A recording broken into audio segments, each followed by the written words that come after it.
Hi, sir. Welcome back to Renai Sports. And first of all, congratulations for Praggnanandhaa performance. He is doing well in this ongoing FIDE World Cup. So my first question is to you that the first game of the FIDE World Cup final between Praggnanandhaa and world number one Magnus Carlsen ended in a draw after 35 moves. So he also made it to finals. He defeated Fabiano Caruana, world number three. So your thoughts on his performance so far at the FIDE World Cup? So it has been an extremely honor and privilege to work with Prague and seeing him achieve all these wonderful things in the World Cup, ongoing World Cup. He has been playing at the high level for the last 1.5 years consistently, and it was all kind of leading up to this. Even before the World Cup, which is ongoing, he played in a couple of tournaments. One at the Global Chess Tour, sponsored by the Mahindra Group in Dubai. He did. He was probably the best performing player among so many great players playing there, and also subsequently he played in a tournament in Hungary and he won by a huge margin over others. So the tournaments he played in the World Cup, before the World Cup he played extremely well, and in the World Cup also so far he has played very good quality chess, and I'm very happy that he has managed to defeat world number 2 and 3 Hikaru Nakamura and Fabiano Caruana earlier, and meeting Magnus in the finals. And sir, we have seen a different track in since few last few days. And tell us about what is difference between Prague in 2021-22 and Prague in 2023 in terms of his gaming level. Yeah, so he has been maturing as a player consistently. There have been many good performances in the last 1.5 years. I would say it's kind of all leading up to what is going on now. And I still don't think he has peaked his performance. He is still capable of playing slightly better than what he is doing now. And as I mentioned, the two tournaments just before the World Cup, he did extremely well. He won a tournament in Hungary, and also he became Asian champion for seniors last year. He is the current Asian champion, and he has also won World Under 18 Championship. He was the World Under 18 champion, and in the Champion Chess Tour, it's a series of 9 tournaments where the top elite players have been playing last year. Prag played in all the 9 tournaments, and he finished number 3 overall, behind Magnus Carlsen and Duda. So they were the top 2 players, and Prag was number 3. Even though there were many other strong players participating in the tournament, so it just shows the consistency and the overall improvement he has been making over the years. And sir, Fabiano carry on a very difficult. I think he's the opponent. So what was the conversation like before the match with Pragnanda? One thing is like he has been playing a series of tournaments recently, and kind of extremely tired already. And that's what he has been telling in when we are chatting before the games. Like he's telling, like even before the Fabiano match, he was saying like the tiredness is getting to him. He's not having that energy level as in the beginning of the event, which is kind of expected because this is a very brutal format where you are playing a player with both the colors on 2 different days, and then if it is a tie, then you play series of tie break games. Sometimes it goes to like 7-8 games, so it can be really tiring for the player, not just in terms of the hours, but also with the kind of emotional fluctuations. One time you are thinking you are going to win, and then next moment you are thinking you're going to lose. So all these ups and downs happening in quick succession, it can be emotionally draining. So I'm just telling him every day to sleep as much as he can. Prag in general likes to sleep a lot, and so I've been telling like, but in this kind of nervous situations and such a big platform, it's not easy to sleep. You just lie down in the bed, but you're not able to sleep. So I've been telling him like try to sleep like 11, 12 hours if possible, half the day at least, so his body and mind gets the time to recuperate. Yeah, and today he's going to play against Magnus in the second match, and this is very important because Prag will be playing with the black pieces, and Magnus also could be tired because he has been through the same similar journey like Prag. So I just today it will be mostly battle of energy level, nervous condition. All this will play a big part, I believe. And what are your expectations from Praggnanandhaa today? Today it's like same thing. Like it's very difficult to prepare for a player like Magnus, especially with the black pieces, because he's capable Yeah. of playing anything. He has such a broad repertoire and understanding of chess.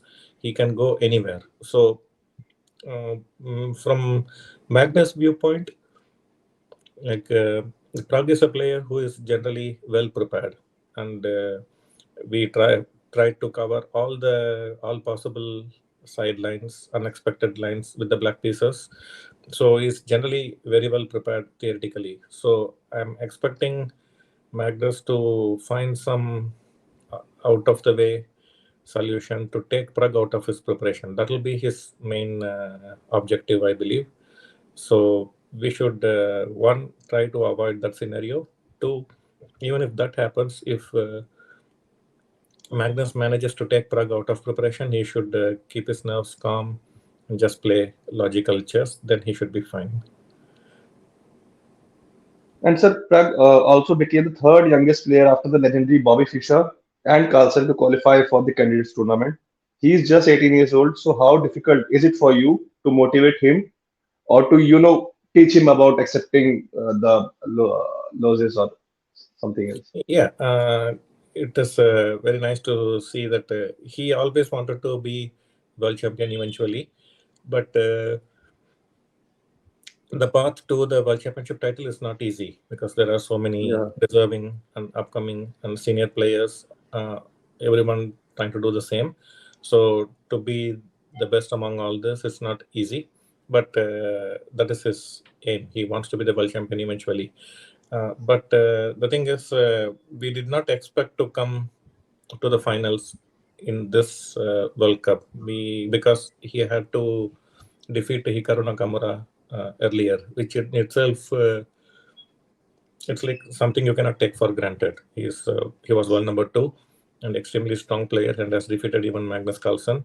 So that was a big stumbling block along the path. So we just made plans till Hikaru match, and once that hurdle is overcome, the rest is. I mean, you gain a lot of confidence when you beat a player like Hikaru, and that confidence Yeah. will help in propelling forward.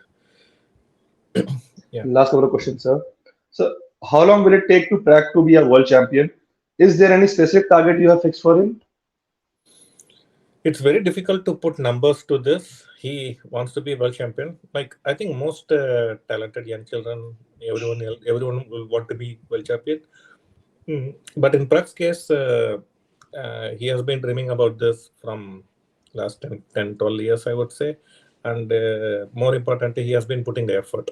Like every single day, he has been working very hard to become a world champion.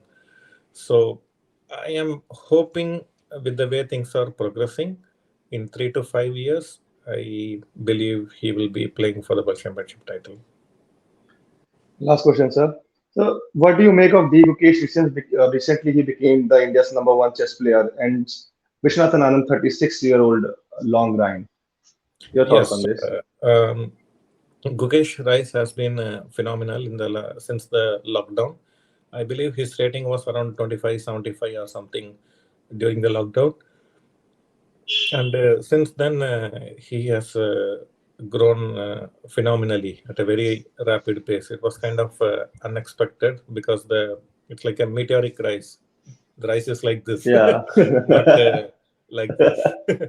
So very glad that very happy for him and his family and his team of coaches, uh, all his well wishers. Like he has been a revelation, and we need many such players in India to take our country forward. Already they are doing a phenomenal job, and I just hope he gets the financial support he needs, because I know personally like how much tough it was for Prag when he was a young kid.